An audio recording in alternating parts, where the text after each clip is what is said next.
Philly F.A.M.E.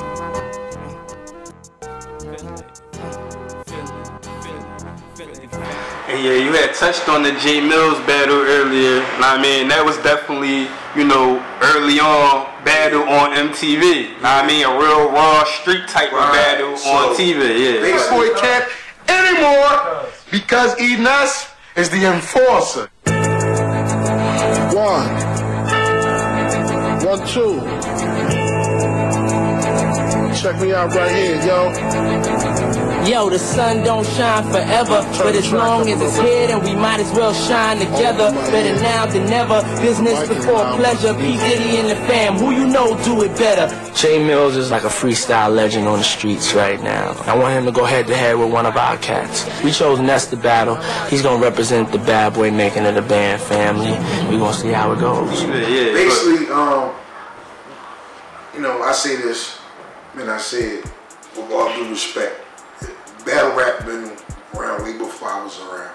I'm talking about Busy B and Kumo D, LL Cool J Kumo. I'm talking about this shit been around way before. It's like the purest form of hip hop. So when I say I resurged battle rap, I can say that because when we did it on MTV, we were judged in a 3-round battle, and it was in front of a pool table.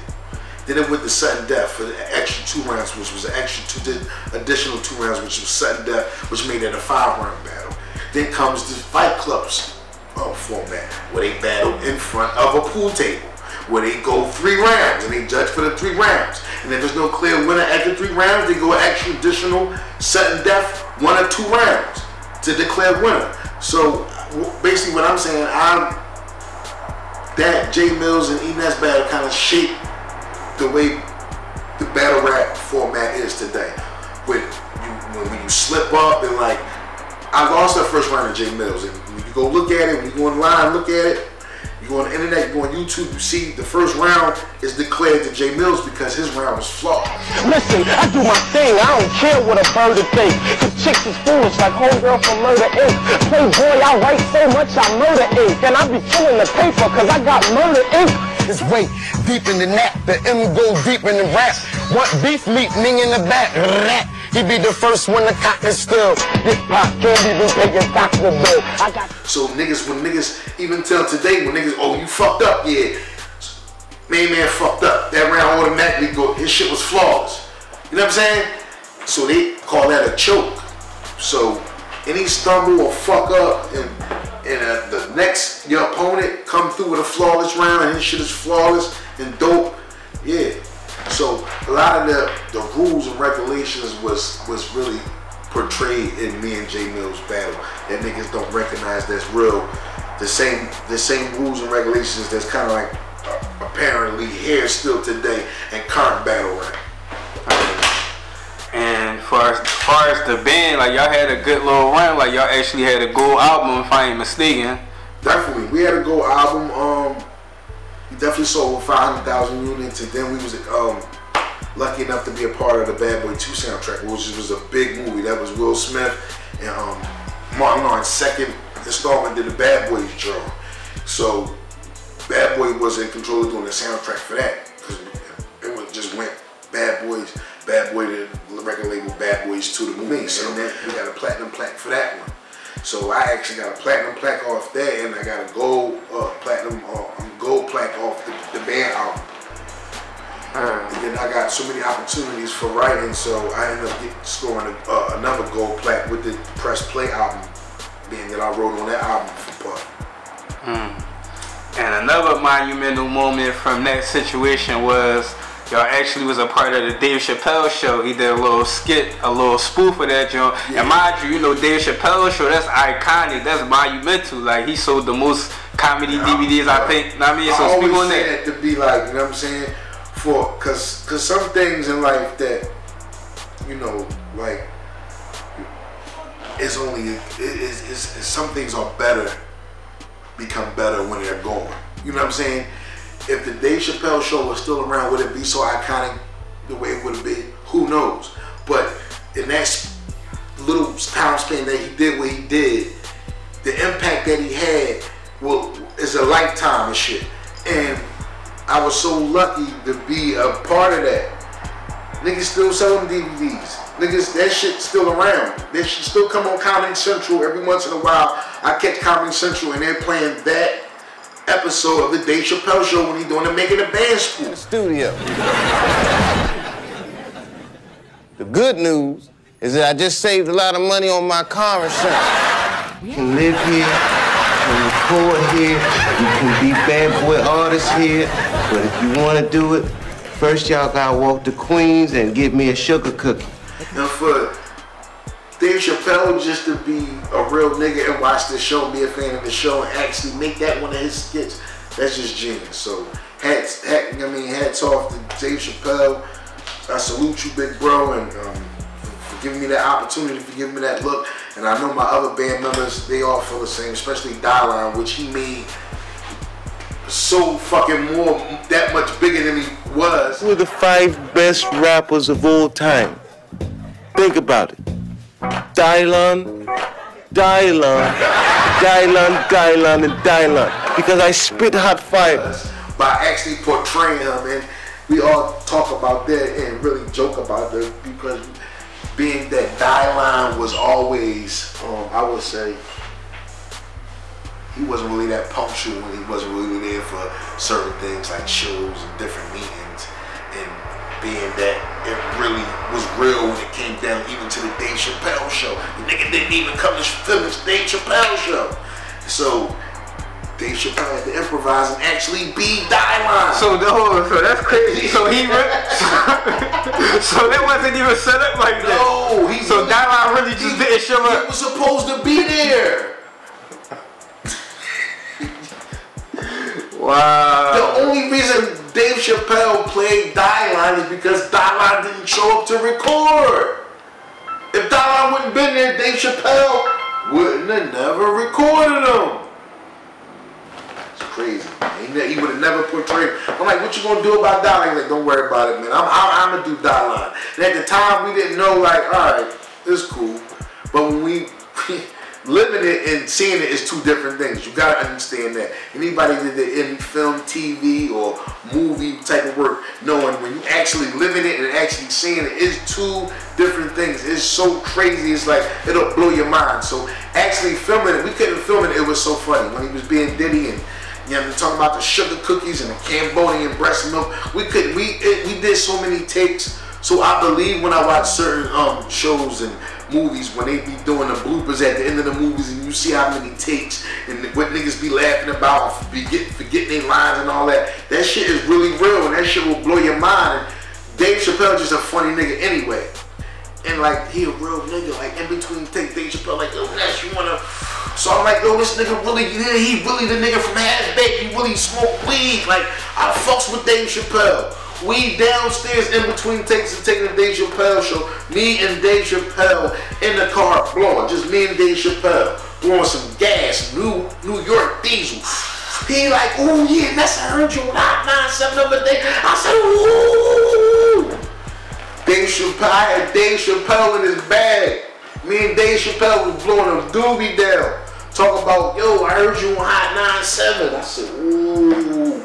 So yeah, man, shouts to Dave Chappelle, man. I fuck with him. He a real nigga, he a real G, and just all around thorough guy, man. Dope person, man. Cool personality. And I'm just lucky to be a part of something so iconic and something that's gonna last a lifetime. Heard.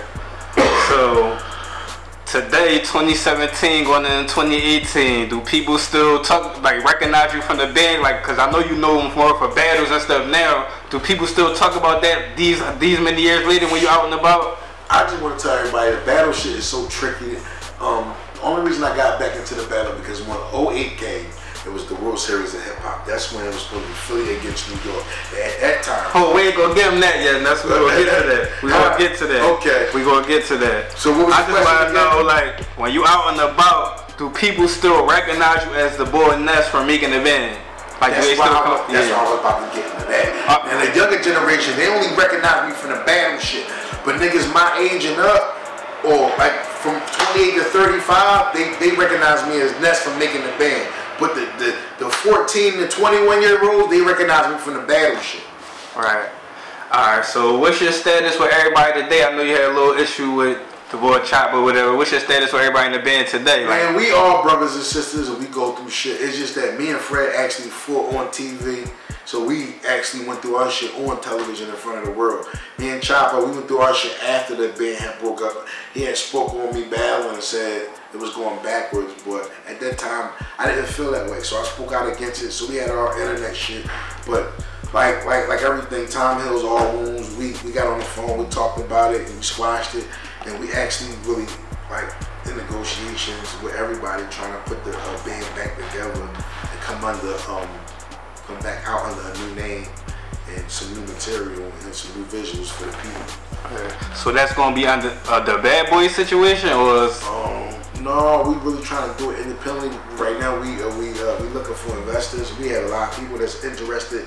When people don't understand, it's like we've had somebody every year since that TV show been off trying to reinvent what Puff already put his dollars and his energy into, which makes it a legal situation, but not really because it's so many years ago, and you know we're no longer artists under Bad Boys, so we can't come out as Bad Boys the band, which was the legal name that was on the album Too Hot for TV. So we can't come out as the band because the Bad Boy already own it. So we gotta come out with a name that people know, and you know what I'm saying? It's gonna have to be like whatever we come up with, and then a band in parentheses. You know what I'm saying? But we can't no longer be known as Bad Boys the band. But we, you know what I'm saying, Puff, you know, we talked to him and he gave us our blessings, and he happy to see we still around, we still surviving, we still doing what we do, you know, in this cutthroat business. Alright, so my hood single. I mean, like we talk about the battle shit, we talk about the rap and shit, but you actually had a banger. Like a song, a single, right? They got some radio play. You got some shows. That song got a wicked story behind it. That song was recorded like 3 different times to 3 different beats. I'm gonna just get right into it.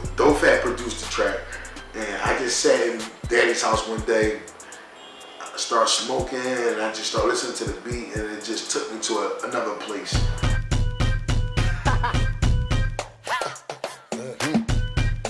Baby.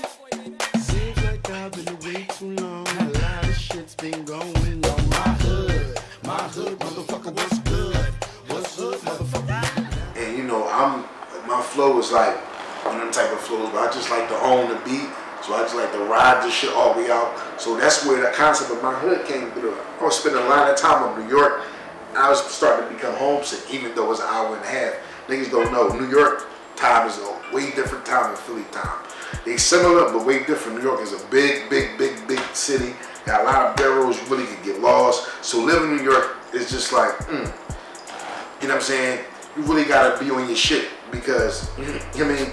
There's a billion people in New York and there's so many places to go, so many hoods, so many boroughs, ferries, shit like that. Brooklyn got its own downtown. You gotta go to JFK, you gotta go to Queens.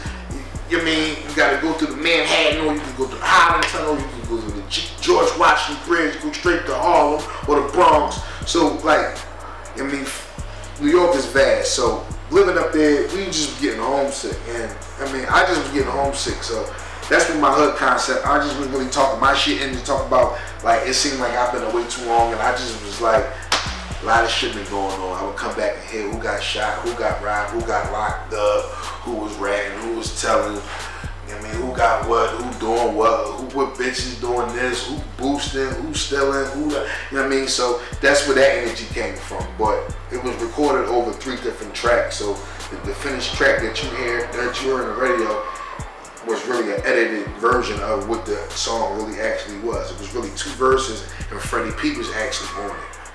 But on a TV show, when Puff heard it, he was like, just do that by yourself. So I had, you know what I'm saying, did the whole song by myself. And at the time, we didn't have a good enough song to come out with our first single off our second album. So My Hood was going to be the song, because that was the song that Puff was feeling the most. And when you watch Making a Band the second season, when he got on the elevator with me, he expressed this, like, yo, I really like that, John. He was like, yeah, you gotta finish that by yourself. So off the momentum of that, my man Cosmic Kevin, he seen it, he was like, yo, what's that song that, you know what I mean, Puff was talking about when he was talking about that joint when he got in the elevator with you? I was like, yeah, my hood. He was like, yeah, he was playing that in the background. He was like, oh, I need that. So I gave it to him, right? So he started playing it. That just when it just had my dry verses with no ad libs or nothing. It just had the beat, the hook, the chorus, and the first 24. So when Kev first started playing it, it was only actually a freestyle. It was the chorus, my 24 bar verse, and then the chorus again, and then it would go off. Then Puff made me finish it. Then it had another 2 verses on it. By that time, they had took Fred off the verse. So it was officially my song because they said on the first album that Chopper is the only one off the first album that had a solo song. And since they was, you know what I mean, giving me to be, or quoting me to be the leader of the group, they thought that I was supposed to have my own solo record. But at the time, I didn't have my own solo record. And Chopper got his own solo record. So my hood was really actually me getting my just due, because in the first album, I really didn't have no material that was good enough to have a solo joint on the first band album. So my hood was my look, like, okay, we gonna be reintroduced as the band, but my hood is gonna be Ness, and it's gonna be like his Method Man with the METHOD man type of joint. So that was kind of like the energy in the building. So after that got scrapped and we had got dropped off that situation because niggas wasn't coming together and we were missing different type of meetings, and we got legal meetings and shit. So they just scrapped the album, man. They was like, you won't got a good enough record and we just gonna let it go, and you know what I'm saying, we was gonna work with you on a probationary period and see what you come up with. And then, you know what I'm saying, when we get a new situation, we might holler at you. So my hood was actually like a blessing, because in their eyes, they seen me doing my footwork. And once Kev started playing it with all the bad boy ad-libs on it, it made the song even bigger. So it actually made me survive all 2004, because I had a radio record that was spinning and it was getting BDS. And I think it billboarded at top 200 at like 40. So like at a point in time, I became priority at the label because I was the artist at the time getting the BDS. It wasn't really nobody out right then and there. And then that's when Mace came with the welcome back shit, and he kind of shook the building. So all the money that was left in the budget to put out projects, he had got it because of his status and where he left the game off at. So it kind of like put me in a box where I had to do a kind of like a desperate move, and my only move was, let me get him the record that I got Puff doing his bad boy traditional ad-libs on my record, which was my hood. And the city just ate it up, and they went bananas. And off the momentum of that and how dope the record was, and the TV show, it's become a Philly classic. So let's reflect back on, you know, some of the good that you experienced from the industry. Share some game with some young boys or some up and coming artists that's watching who try and get in the mix of that, since you've been a part of that. Like, give them some. Niggas don't know, like, I did a lot of monumental shit. Like, I was like one of the last artists in the last decade to be on Soul Train. And Don Cornelius was still alive. That's monumental for a black artist coming up. I don't know who you is. If you sing R&B, hip hop, rap, punk, I don't care what you sing. Trap music, you be on Soul Train, that's big. Soul Train.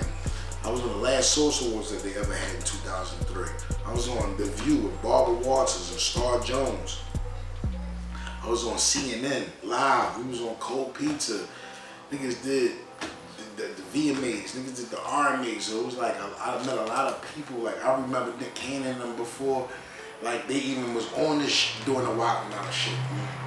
Now I'm seeing DJ Rec and him and Nick Cannon in Miami at Wet Willie's on Ocean Drive, and I mean, seeing them niggas in Miami at the VMAs and shit. Like, so it was like it's like we met a lot of people, and just a lot of the big stars that we know today. We seen them come up, like Game, T.I., Jeezy. We seen the whole BMF shit. Like, we gotta understand, we was with Puff and them. So that whole Jeezy, BMF shit, like, we was down there we was with them niggas, we were partying with them niggas, so like when niggas talk this BMF shit, like we was, you know what I mean, we was really fucking with them niggas, like Pop was really in with them niggas and block entertainment, like it was like our family's thing. So every time I'm down in Atlanta, that's all we was in the club with. Every time we was in the strip club, BMF, it was Blue and Meech and Southwest and T, you know what I'm saying? He was cool with Fab was fucking with G. This shit was back in 2002, 2003. So I got a chance to see a lot of shit, man, from doing a big ass Social Death and Bad Boy weekend.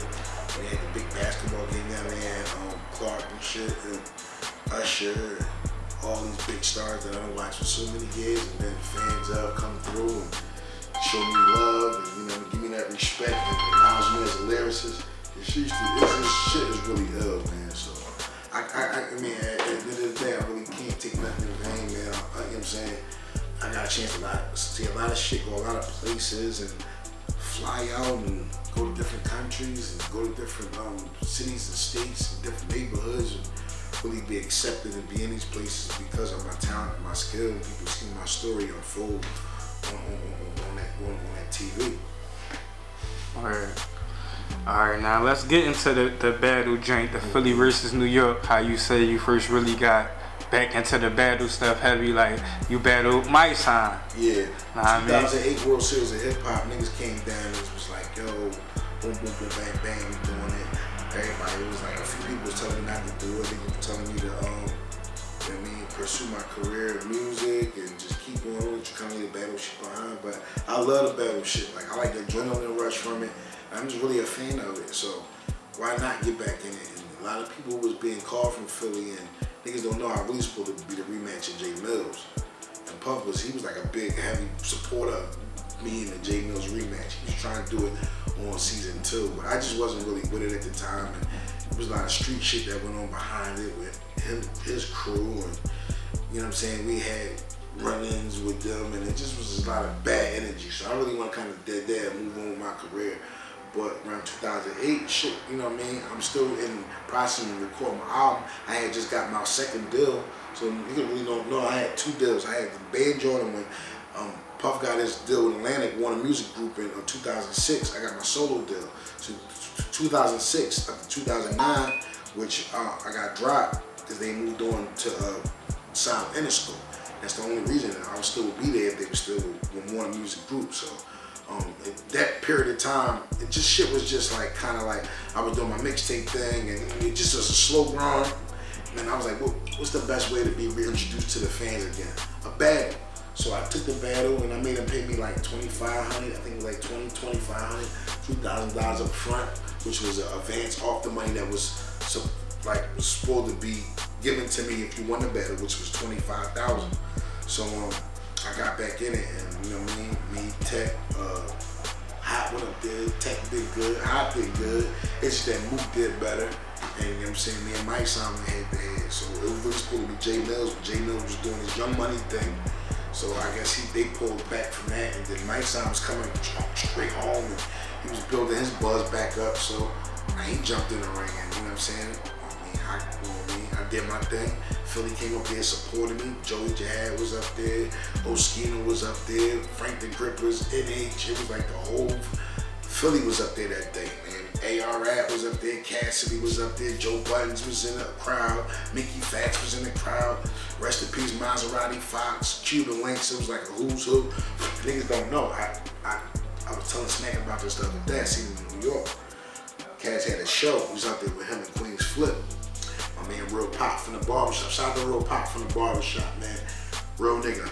And that's the nigga actually from the real song when Big was talking about my man Pop from the barbershop. Told me he was in the gambling spot. Like, yeah, he's still around. He's still out here. And that's my old head. That's my OG. He a real nigga. So we up there doing that shit. I'm like, yo, remember in 2008 when you was like the cameraman to the World Series of Hip Hop, John? I was like, look where you at now. He was like, oh shit, word. Son, he was like, I ain't even like, I ain't even looking at it that way. So niggas is making progress. So I got back in the battle and shit for the love of it, and just to get the momentum back up and get the hype built up back around my name. And I went up there and did good and dropped a good mixtape. No Bitch Ass Ness. I kind of took that negative energy that was coming off that, because everybody think the No Bitch Ass Ness t-shirts, the show and John Jones was about me.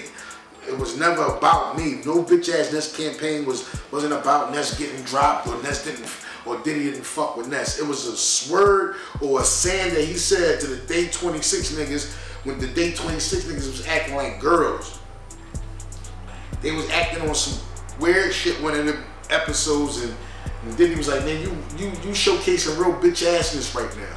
Real you giving me a lot of bitch assness, and he like, we gonna make that into like when niggas act like bitch assness, and then that's when he came out with the motherfucking Vote or Die shirts, and then on the back was no bitch assness.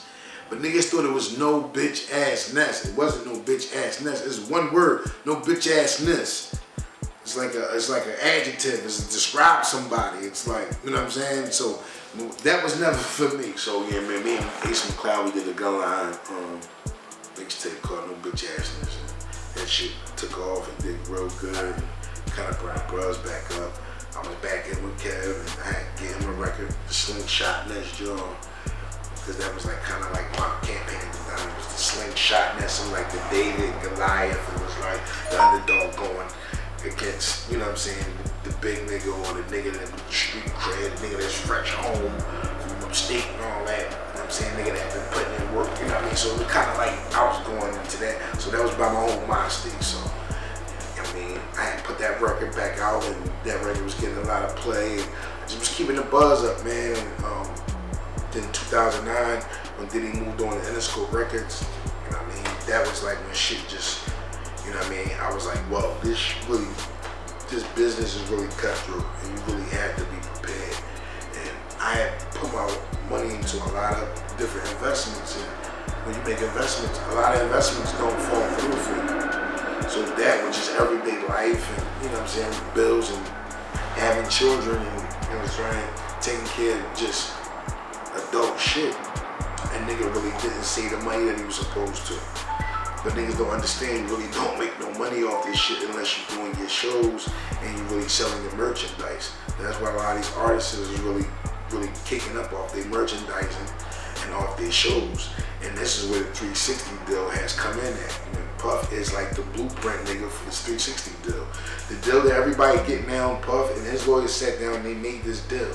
So he is the like kind of like the architect of this new 360 deal, where, you know what I mean, the company puts so much money in you and they get so much money back out you, from your merchandise to your shows to your licenses, whatever which way they can garner the money from your project. That's how they pulling the money back in, because niggas ain't doing the album sales they was doing when Jay was around doing the Hard Night Life 4 or 5 million, Foxy Brown 2 million, DMX 2 million, Redman was going platinum, and Method Man was going platinum, Missy Elliott was going 3 times platinum, Leah was going platinum. And these budgets, niggas was getting big $1 million budgets. Niggas was shooting $1 million videos with speedboats, and niggas chasing them, and niggas doing, you know what I'm saying, donuts and LX 450 driving backwards, and like, that money ain't around here right now. Niggas is no artist development, no media training, so everybody is raw. Everybody coming straight off the street with whatever they got. They're not polished, they're not nurtured, they're not developed, and that's when you got this generation, the unpolished generation that don't have no media training, the generation that don't give a fuck, the generation that don't care who the niggas that came back before. So now you bring in the new generation with their ignorance and their music and their rebelliousness, the same rebelliousness that we had, but their shit is a little bit more savagery. And that's when you get a big melting pot, or who knows what the fuck is gonna pop. Whenever it's gonna pop, it's all about timing. If you got anywhere from people that, you know what I mean, rappers that walk that gay line to street niggas that everybody love that can't go platinum. Everybody's in it. Internet made an even playing field for nobody to become somebody, and for nobody to be turned a somebody into a nobody by putting hands on.